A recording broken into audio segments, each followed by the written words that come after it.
Welcome to The Explainer. Today, we're jumping into a concept that, honestly, feels like it was written entirely about our modern, image-obsessed world, but it's actually been documented for centuries. We're talking about vanity.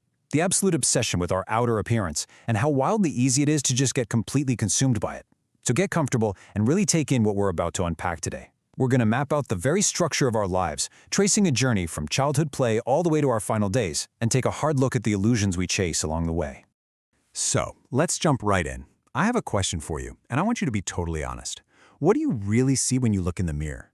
Think about that everyday habit we all kind of have. You're walking down the street, you pass a parked car, and you subtly, or let's be real, maybe not so subtly, catch a reflection in the window or the side mirror. You pause for a second. You check your hair, adjust your outfit. You're asking yourself, do I look sharp? Am I chic? This exact scenario is actually a specific example straight from our source material, and it perfectly grounds us in what is known as adornment, or in Arabic, zina. It's this defining stage of human life where how we look physically suddenly becomes the absolute center of our entire universe. To put it in perspective, let's take a wristwatch. Now, traditionally, a watch has one literal job, right? It tells you the time. But when we hit this phase of adornment, that actual function goes completely out the window.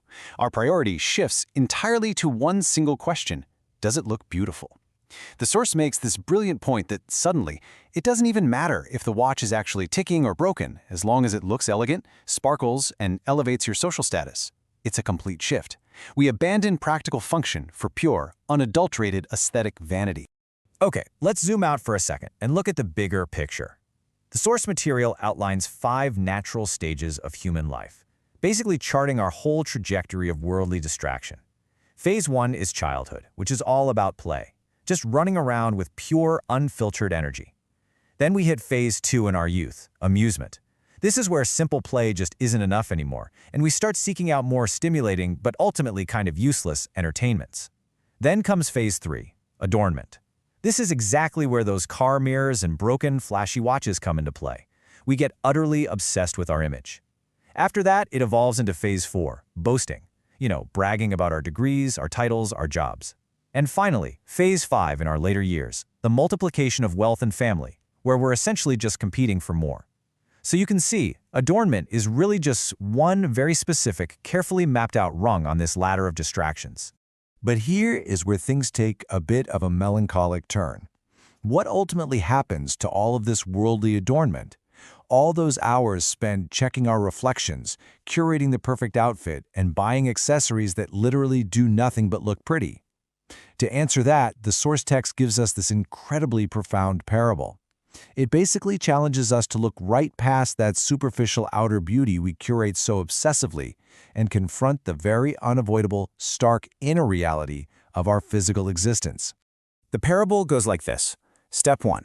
A beautiful, heavy rain falls on the earth, and it brings up these lush, incredibly vibrant green shoots. Step 2. The farmer who planted the seeds sees this and rejoices. He is absolutely thrilled by the beauty and the promise of his crop. But then, there's a sudden, totally unexpected shift. Step 3. Instead of a bountiful harvest, that vibrant green plant suddenly turns yellow. It just withers. And finally, Step 4. It crumbles into dry, worthless dust that people literally just step on. Its value drops to absolute zero.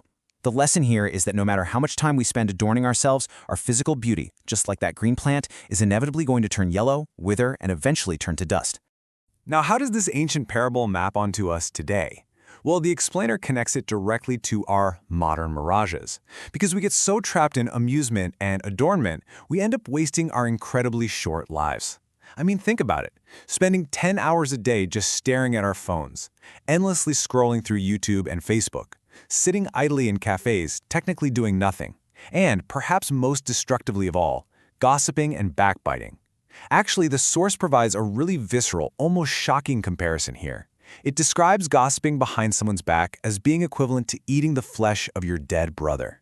It's a harsh, jarring image for sure, but it is deliberately meant to wake us up. It points out how casually we throw away our precious time on these meaningless and sometimes harmful amusements, all while our own green leaves are slowly turning yellow. All of this leads us to an incredibly powerful summary quote from the source text. The life of this world is nothing but the enjoyment of delusion. When you stack it all up, the obsession with the mirror, the broken but beautiful watch, the endless scrolling, and the plant that inevitably turns to dust, you realize it's all a mirage. Yes, it's a form of enjoyment, absolutely, but it's an enjoyment built on the pure delusion that it's somehow going to last forever. But here's the thing. Waking up to this mirage isn't supposed to make us despair. Not at all. It's actually meant to light a fire under us and instill a really urgent, uplifting sense of purpose. Why the urgency? Because suddenly, without any warning, the journey just ends. The text emphasizes that Judgment Day doesn't come with a polite heads-up. It arrives incredibly quickly and completely unexpectedly. And when that happens, all the complicated layers of our worldly adornments just vanish into thin air, leaving us with only two ultimate realities. On one side, severe punishment for those who squandered their entire lives chasing the delusion, and on the other side, forgiveness and paradise.